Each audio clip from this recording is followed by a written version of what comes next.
ఎడారిలో సెలయేర్లు. అక్టోబర్ 21. భూమి మీద మన గుడారమైన ఈ నివాసము శిథిలమైపోయినను, చేతి పని కాక దేవుని చేత కట్టబడినదియు నిత్యమైనదియు నైన నివాసము పరలోకమందు మనకున్నదని ఎరుగుదుము. 2 కొరింథీ 5:1. నేను చాలా సంవత్సరాలుగా అద్దెకు ఉన్న ఇంటి యజమాని ఇంటికి మరమ్మతులు ఇక సాధ్యం కావని, నేను ఇల్లు ఖాళీ చేయవలసి ఉంటుందని చెప్పాడు. ఆ నోటీసు నాకు అంతగా సంతోషం కలిగించలేదు. ఎందుకంటే ఈ పరిసరాలు ఆహ్లాదకరంగా ఉంటాయి. ఇల్లు శిథిలావస్థలో లేకపోయినట్టయితే ఆ ఇల్లు వదిలి వెళ్ళేవాడిని కాను. కానీ గాలి వీచినప్పుడల్లా ఇల్లు కంపిస్తూ ఉండేది. ఖాళీ చేసి వెళ్ళిపోవాలనే నిర్ణయించుకున్నాను. మనం ఇల్లు మారదామనుకుంటున్నప్పుడు మన ధ్యాస ఎంత తొందరగా కొత్త ఇంటికి మల్లుతుందో గమనించారా? నేను వెళ్ళబోయే ప్రదేశాన్ని గురించి, అక్కడ ఉండేవారి గురించి అధ్యయనం మొదలుపెట్టాను. ఆ ప్రదేశం గురించి బాగా తెలిసిన ఒక ఆయన వచ్చాడు. అది వర్ణించశక్యంగాని మనోహరమైనదని అతడు చెప్పాడు. అతడు అక్కడ ఉన్నప్పుడు తాను చూచిన దాన్ని చెప్పటానికి భాష చాలదు. అక్కడ తన కొరకు ఆస్తిని సంపాదించుకోవటానికి తాను ఇక్కడున్న వాటన్నింటినీ వదులుకోవలసి వచ్చిందట. త్యాగాలు చెయ్యటానికి కూడా అతడు వెనుకాడలేదు.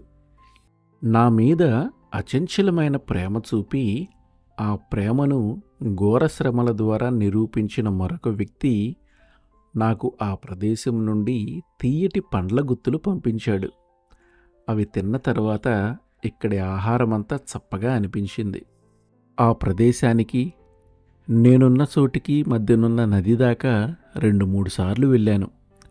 అవతలి వైపున రాజుగారిని కీర్తిస్తున్న వారితో చేరాలని కోరిక కలిగింది. నా స్నేహితులు చాలామంది అటువైపుకు దాటారు.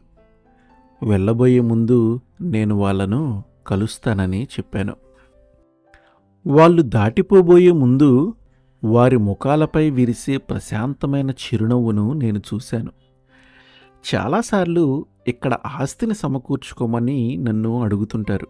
కానీ నేను ఈ ప్రదేశం త్వరలో వదిలి వెళ్ళిపోతున్నాను అని జవాబు చెబుతూ ఉంటాను.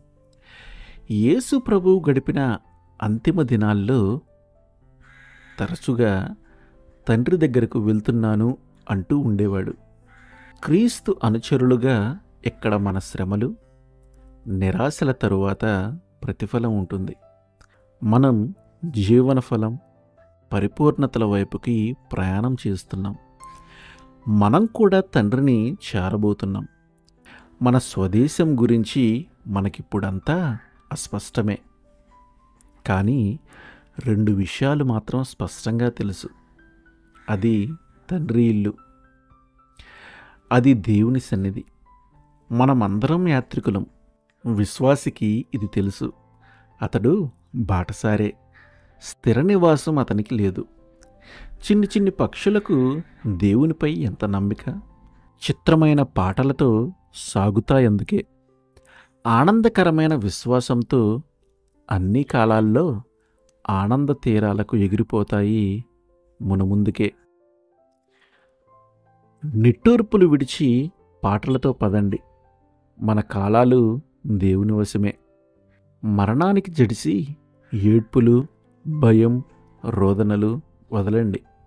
అది మన నెలవుకు ప్రయాణమే. ఆమేన్.